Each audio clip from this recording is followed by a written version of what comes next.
Vayera. Last week I spoke about the fact that Abraham had a very real mission from God to reach out to the world. And he was the first Hebrew. Why Abraham and not Noah? And why is the Bible so negative about Noah? In his generation he was righteous. That's how Rashi interprets the phrase. Had he lived in the generation of Abraham, he wouldn't have been accounted as anything. He would have been a klumnik, a nothing. Why? The Maharal of Prague explains that both Abraham and Noah faced a similar challenge. God tells Abraham he's going to destroy the wicked of Sodom and Gomorrah. Abraham is very upset. Abraham argues with God. Abraham defies God. Will the judge of the entire world not do justice? Will you destroy the wicked, the guilty, the innocent with the wicked?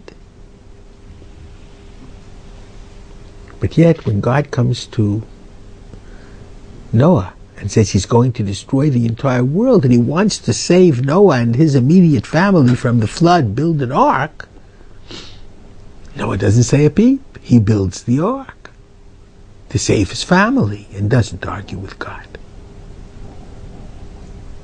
He failed his test. Abraham passed his test in spades. What this means is, and I want you to take my words very seriously, God does not want us to accept everything in the world as we find it. God wants us to challenge Him and to challenge the world. God wants us to make an imperfect world, an incomplete world, more complete and more perfect. God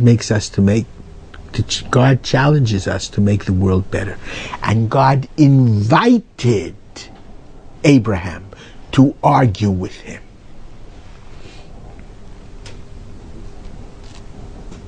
I mentioned last week, chapter 18, verses 18 and 19. God chose Abraham because he was already the promoter of compassionate righteousness and moral justice. The anti-Semite says, how odd of God to choose the Jews. The religionist responds, it wasn't at all odd because the Jews chose God, or at least Abraham chose God. God knew that Abraham was enthused, inspired, driven by compassion and righteousness.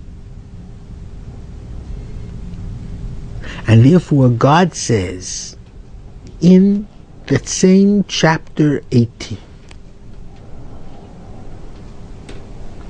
can I hold back from Abraham from telling him what I am about to do to Sodom and Gomorrah? So God tells Abraham, expecting Abraham's response.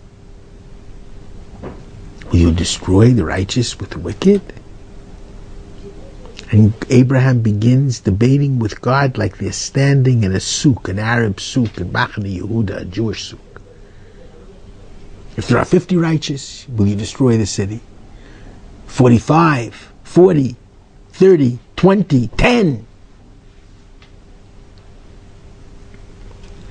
And God acquiesces because God wants Abraham to argue with him. God acquiesces. And God says, I will not destroy Sodom and Gomorrah if there are 10 righteous people. And the subsequent story, when the entire city of Sodom comes out to sodomize the guests who are at Abraham's house. And the Bible clearly says it was everyone from end to end, from corner to corner, the young as well as the old. it means there weren't even 10 righteous ones. God doesn't want us to be satisfied with the status quo. God wants us to argue, even with Him. And ultimately, God wants us to make certain that a God who is righteous and compassionate, He will be the God who is manifest over the entire world. You know, it's fascinating that God comes to Abraham and says, take your son, your only son, and bring him up as a whole dedication, an olah.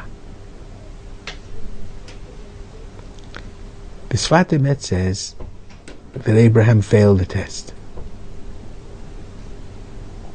And he says he failed the test because he misunderstood God's words. God never said slaughter Isaac. He said lift him up in dedication. Abraham interpreted it to mean slaughter because he lived in a community where there were Molechites who sacrificed their children to God. Just like there are Palestinians who bring up their children to be shahidim, to murder innocent people and to die themselves, to immolate themselves in effect, blow themselves up in the process. Abraham received an ambiguous commandment from God. The Sfat Emet says amazingly, had Abraham been operating out of love of God and been close to God at that time, he would have understood what God's real intent was. It wasn't for him to slaughter his son. But he was in the mode of fear of God, not love of God, says the Sfat Emet. So he didn't understand. And he didn't argue with God. And the Sfat Emet goes so far as to say that for the rest of his life, the years that were left to Abraham, he has no conversation with God at all. Because God wanted him to debate with him. That's the glory of Judaism. Judaism doesn't want us to just be accepting and acquiescing servants. God wants us to be proud and ethical children created in the divine image with the strength, the spunk, and the righteous anger to even take God Himself to task. That's the glory of the Jewish tradition. Shabbat Shalom.